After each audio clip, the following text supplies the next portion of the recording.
Hello दोस्तों, आपका स्वागत है आपके अपने चैनल एलिमेंटल साइंस में। आज हम बात करने वाले हैं चैप्टर नंबर 10 जो कि है reflection and refraction of light के बारे में। अगर इस चैप्टर की बात करें, इस चैप्टर को हम 6 वीडियोस में कवर करने वाले हैं। और सबसे पहले आज हम बात करेंगे लाइट के कुछ प्रॉपर्टीज़ के बारे में। सबसे पहली बात करें तो लाइट क्या है। Light is a form of energy which enables us to see things around us.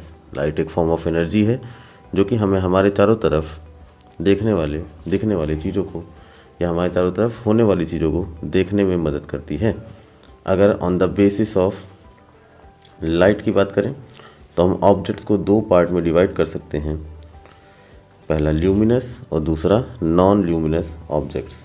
Luminous objects are those objects which have their own light और which emit their own light. जो ऑब्जेक्ट्स जिनकी खुद की light होती है या वो light को इमिट करते हैं उन्हें ल्यूमिनस ऑब्जेक्ट्स कहते हैं। एग्जाम्पल ले लें अगर हम, तो जैसे sun, tubelight, torch, candle, fire, ये सब किसके एग्जाम्पल हैं? ये सब एग्जाम्पल हैं ल्यूमिनस ऑब्जेक्ट्स के।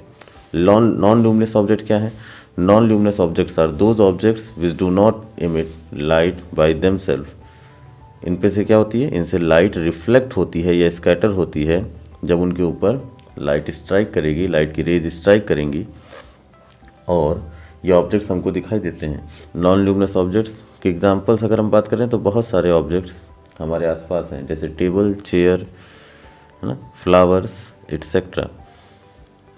अब यहाँ पे जो सबसे इम्पॉर्टेंट चीज़ है वो ये है कि नॉन ल्यूमिनस ऑब्जेक्ट्स को हम देख क्यों सकते हैं जब उनकी खुद की लाइट नहीं होती है। Non luminous objects can be seen because they reflect light received from a luminous objects into our eyes। जो भी लाइट नॉन ल्यूमिनस ऑब्जेक्ट्स के ऊपर पड़ती है वो उसे क्या करते हैं? उसे रिफ्लेक्ट करते हैं, जिसकी वजह से वो हमारी आइज़ तक आती हैं और हम उन ऑब्जेक्ट्स को देख सकते हैं। लाइट के बारे में बात करें तो लाइट के बारे में अगर हम सबसे पहली बात कहेंगे तो light travels in straight line. सबसे इम्पॉर्टेंट चीज़ ये है कि लाइट की जो एनर्जी है, लाइट की जो रेज हैं, वो हमेशा स्ट्रेट लाइन में ही ट्रैवल करती हैं। नेक्स्ट टॉपिक जो हमारा है वो है dual nature of light. Light को समझने के लिए हम 2 थ्योरीज पढ़ते हैं या हमें 2 थ्योरीज के बारे में पता होना चाहिए। Light can be considered as a particle और light can be considered in the form of electromagnetic waves. सबसे पहले वेव थ्योरी की बात करते हैं तो according to wave theory light consist of electromagnetic waves which do not require any material medium for their propagation। Light की अगर हम बात करें तो लाइट को हम ये मान के चलते हैं कि लाइट क्या है?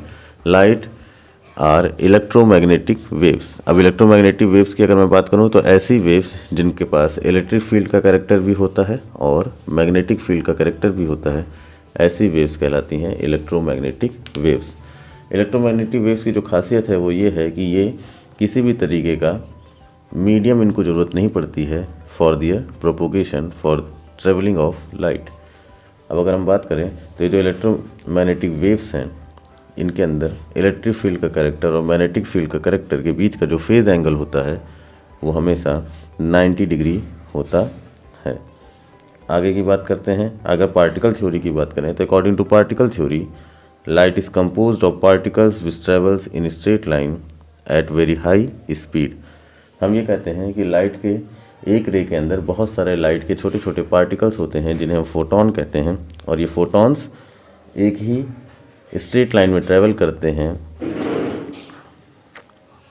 जो कि बहुत ही तेज़ी से या बहुत ही तेज़ स्पीड से एक ही डायरेक्शन में ट्रैवल करते हैं। तो इस वजह से हम ये कह सकते हैं कि light exhibits the properties of both waves and particles depending on the situation in which we are considering the light energy। या हम ये कह सकते हैं कि light possesses dual behavior। Light के अंदर कैसे 2 तरीके के बिहेवियर होते हैं, पहला wave nature and second is particle nature. अगर हम मॉडर्न थ्योरी की बात करें तो हम इसे जिसमें हम दोनों तरीके के नेचर के बारे में बात करते हैं, ऐसी थ्योरी को हम कहते हैं quantum theory of light. Quantum theory of light में वेव और पार्टिकल दोनों के मॉडल जो है लाइट के हम पढ़ते हैं।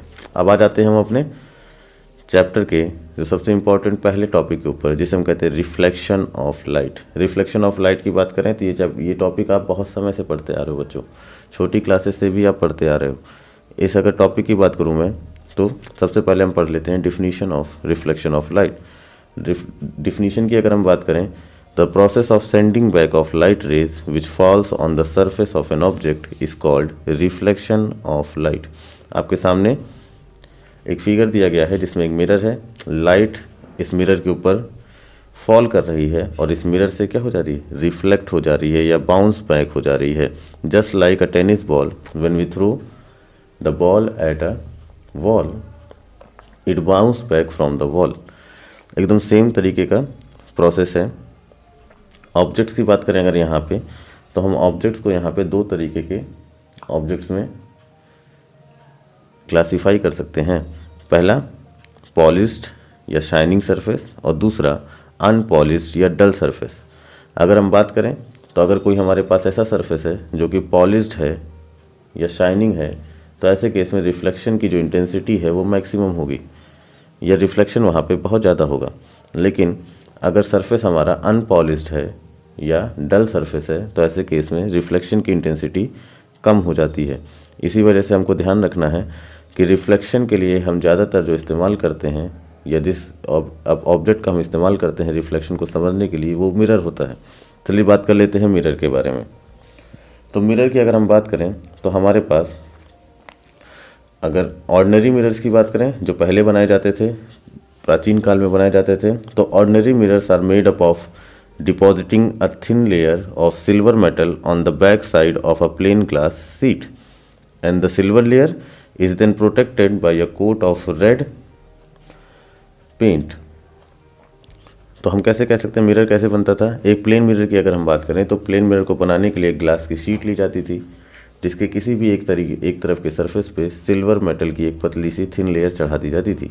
अब उस थिन लेयर को प्रोटेक्ट करने के लिए, जैसे सिल्वर का ऑक्सीडेशन ना हो या किसी और कंपाउंड के साथ उसका रिएक्शन ना हो, हम उसके ऊपर रेड पेंट की एक लेयर चढ़ा देते थे जिससे हमारा मिरर प्रोटेक्टेड रहता था।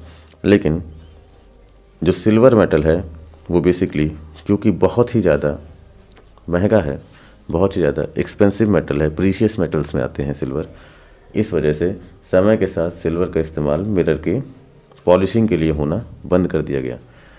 अब इस जगह पे एल्युमिनियम का इस्तेमाल किया जाता है क्योंकि एल्युमिनियम हमारा सिल्वर से काफ़ी चीप मेटल है और इसका भी रिफ्लेक्शन का इंटेंसिटी काफ़ी अच्छी होती है। अब अगर हम बात करें तो अगर आपसे कोई पूछे कि which metal is the best reflector of light, तो आपका आंसर होगा silver metal is one of the best reflectors of light.